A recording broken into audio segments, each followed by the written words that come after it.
तो साथियों, आज के हमारे वीडियो का टॉपिक बहुत ही ज़्यादा इम्पॉर्टेंट होने वाला है, क्योंकि आज का हमारा वीडियो उस टॉपिक पर है जिससे हर वर्ष कोई न कोई प्रश्न जरूर उठाया जाता है। तो हमारा वीडियो जो है वो संघवाद पर है, कक्षा 10 के पाठ 2 राजनीति विज्ञान पर। तो चलिए इसके पहले क्वेश्चन को देखते हैं। हिंदी को भारत की किस भाषा के रूप में मान्यता दी गई है? राष्ट्रभाषा, राजभाषा, मातृभाषा या क्षेत्रीय भाषा? तो हिंदी को भारत की राजभाषा कही जाती है, मतलब सरकारी कामकाज में प्रयोग की जाने वाली भाषा को राजभाषा कहा जाता है।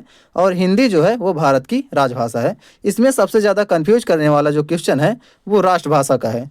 तो इसमें हम लोग समझ लेते हैं कि पूरे राष्ट्र की भाषा हिंदी है, लेकिन ये वास्तव में गलत है, क्योंकि भारत की कोई एक राष्ट्रभाषा है ही नहीं, 22 भाषाओं को दर्जा दिया गया है।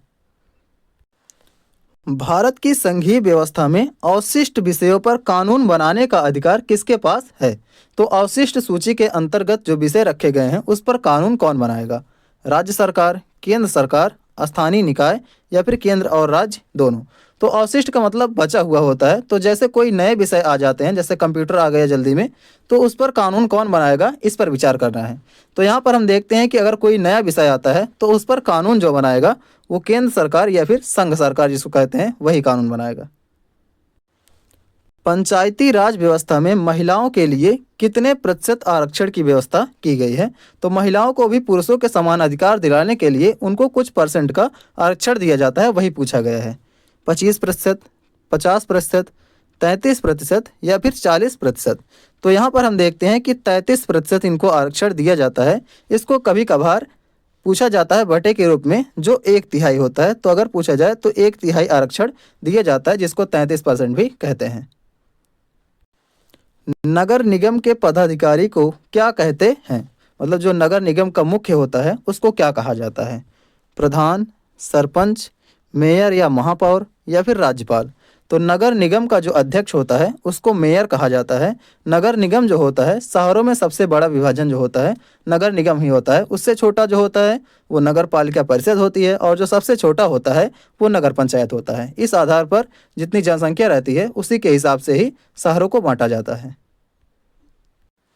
भारतीय संविधान की 8वीं अनुसूची में कितनी भाषाओं को रखा गया है? 20, 22, 25 या फिर 15? तो यहाँ पर हम देखते हैं कि संविधान की जो 8वीं अनुसूची है उसमें 22 भाषाओं को रखा गया है, और इन सब को ही भारत की राष्ट्रभाषा के रूप में मान्यता दी गई है। किसी एक भाषा को भारत की राष्ट्रभाषा नहीं बनाया गया है। तो यहाँ पर एक क्वेश्चन और मिल गया है कि भारत की कौन सी अनुसूची में भाषाओं को रखा गया है? तो 8वीं अनुसूची में रखे गए हैं। एक क्वेश्चन यहाँ से और भी बन जाएगा। संघीय शासन व्यवस्था में सरकारों के बीच शक्तियों का बंटवारा किसके द्वारा होता है? मतलब संघात्मक शासन व्यवस्था वाले जो देश हैं उनमें सरकारों के बीच शक्तियां किसके हिसाब से बांटी जाती हैं? संविधान के द्वारा, न्यायालय के द्वारा, संसद द्वारा या फिर जनता द्वारा? तो इसमें जो शक्ति बांटी जाती है वो संविधान में पहले से ही लिखा गया है कि किसको कितनी शक्तियाँ मिलेंगी। तो संविधान द्वारा। राज्य पुनर्गठन आयोग की रिपोर्ट को किस वर्ष लागू किया गया था? तो राज्य पुनर्गठन आयोग जो था उसका काम था राज्यों का गठन करना। तो जब राज्य बनाए जा रहे थे तो उस समय इसको लागू किया गया था, वही पूछा गया है। 1950 में, 1953 में, 1956 या फिर 1960 में? तो इसको 1956 में लागू किया गया था। प्रतिरक्षा, विदेशी मामले और बैंकिंग किस सूची के विषय हैं?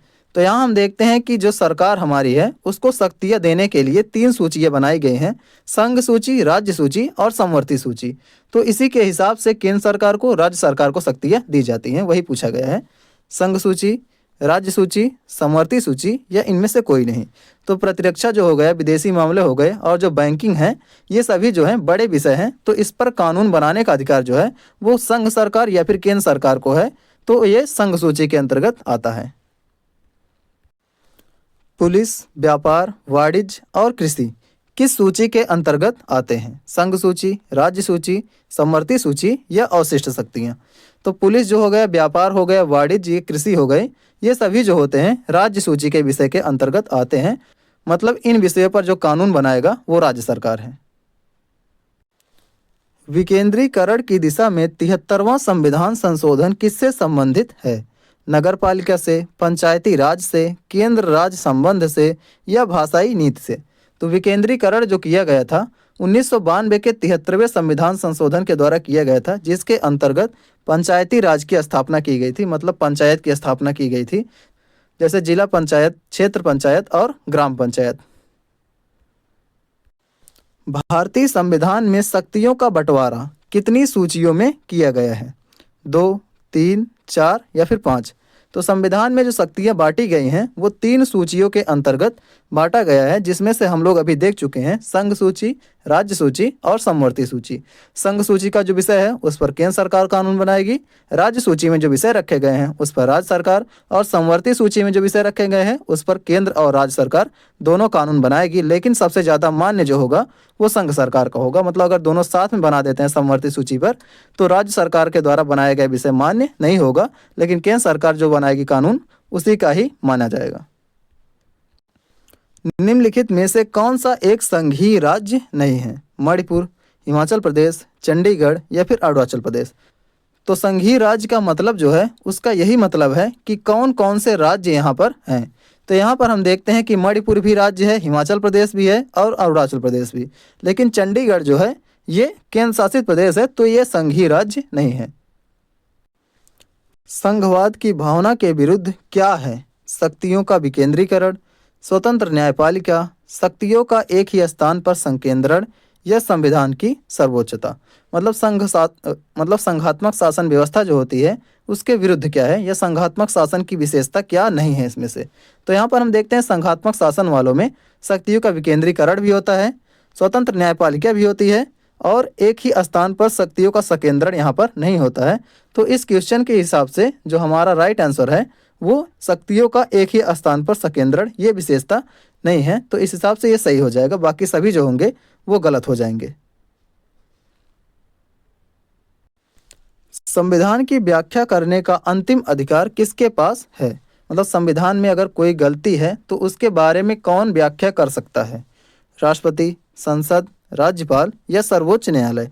तो संविधान के बारे में कुछ भी बताना हो गया तो उसकी जिम्मेदारी सर्वोच्च न्यायालय की है, मतलब न्यायालय ही उसके बारे में व्याख्या करेगा। पंचायती राज की त्रिस्तरीय व्यवस्था में इनमें से कौन सा स्तर शामिल नहीं है? ग्राम पंचायत, पंचायत समिति, नगर निगम या फिर जिला परिषद? तो यहाँ पर हम देखते हैं कि जो ग्रामीण स्तर की पंचायती राज व्यवस्था है वहाँ पर जो होती है ग्राम पंचायत भी होती है, पंचायत समिति भी होती है और जिला परिषद भी होती है, लेकिन नगर निगम जो होता है ये शहरी स्तर में होता है। तो यहाँ पर इस हिसाब से यही हमारा राइट आंसर हो जाएगा, ये शामिल नहीं है। गठबंधन सरकार का क्या अर्थ है? एक ही दल की सरकार, दो या दो से अधिक दलों द्वारा मिलकर बनाई गई सरकार, सेना की सरकार या फिर केंद्र और राज्य की सरकार?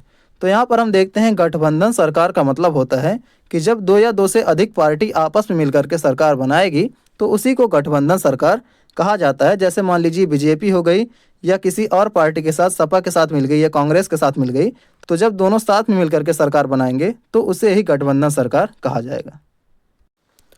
पंचायती राज की त्रिस्तरीय व्यवस्था का शीर्ष स्तर कौन सा है? मतलब सबसे ऊपर कौन होता है? ग्राम पंचायत, पंचायत समिति, जिला परिषद या नगर पालिका? तो नगर पालिका तो इसके अंतर्गत आएगी नहीं, तो इसमें हम लोग देखते हैं कि सबसे ऊपर जो होता है वो सबसे बड़ा होता है, मतलब जिला परिषद होता है। उसके नीचे जो होता है पंचायत समिति आएगी, फिर सबसे निचले स्तर पर ग्राम पंचायत आती है। शिक्षा, वन, मजदूर संघ और विवाह किस सूची के अंतर्गत आते हैं? इस टाइप का जो क्वेश्चन हमने अभी ऊपर आप लोगों को बताया है उसको अच्छे से पढ़ लीजिएगा, क्योंकि यही इतने से ही क्वेश्चन आएगा। जो 4 विषय हमने आप लोगों को बताए हैं, ऊपर भी उसी तरह से संघ सूची में भी 4 विषय बताए थे, उसको अच्छे से पढ़ लीजिएगा, उतने से ही आ जाएगा। 4-5 क्वेश्चन आराम से बन जाएगा। तो यहाँ पर पूछा गया कि ये किसके अंतर्गत आते हैं? संघ सूची के अंतर्गत, राज्य के, समवर्ती के या इनमें से कोई नहीं?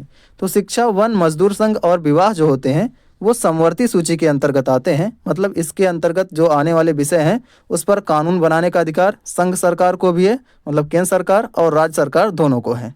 ग्राम पंचायत के सदस्य और सरपंच का चुनाव कौन करता है? मतलब गांव के जो प्रधान होते हैं उन सबको कौन चुनता है? मुख्यमंत्री, जिला मजिस्ट्रेट, गांव के वयस्क मतदाता या फिर केंद्र सरकार? तो इनका चुनाव जो करते हैं गांव के 18 साल के ऊपर जो वयस्क लोग हैं वही लोग इनका चुनाव करते हैं। भारत में भाषाई आधार पर बनने वाला पहला राज्य कौन सा था? पंजाब, आंध्र प्रदेश, तमिलनाडु या फिर उत्तराखंड? तो भाषा के आधार पर बनने वाला पहला राज्य जो था वो आंध्र प्रदेश था। इसको राज्य पुनर्गठन आयोग लाने से पहले ही बना दिया गया था। तो इस तरह से हमारे पूरे 20 क्वेश्चन कंप्लीट हो गए हैं संघवाद पाठ से भी। फिर से हम अगले पाठ में देखेंगे, जो महत्वपूर्ण प्रश्न हैं उनको शामिल करने की कोशिश करेंगे। अगर आपको ये वीडियो पसंद आया तो लाइक कीजिएगा, और अगर कोई डाउट है तो कमेंट में पूछ सकते हैं। फिर से मिलेंगे अगली वीडियो में, तब तक के लिए धन्यवाद।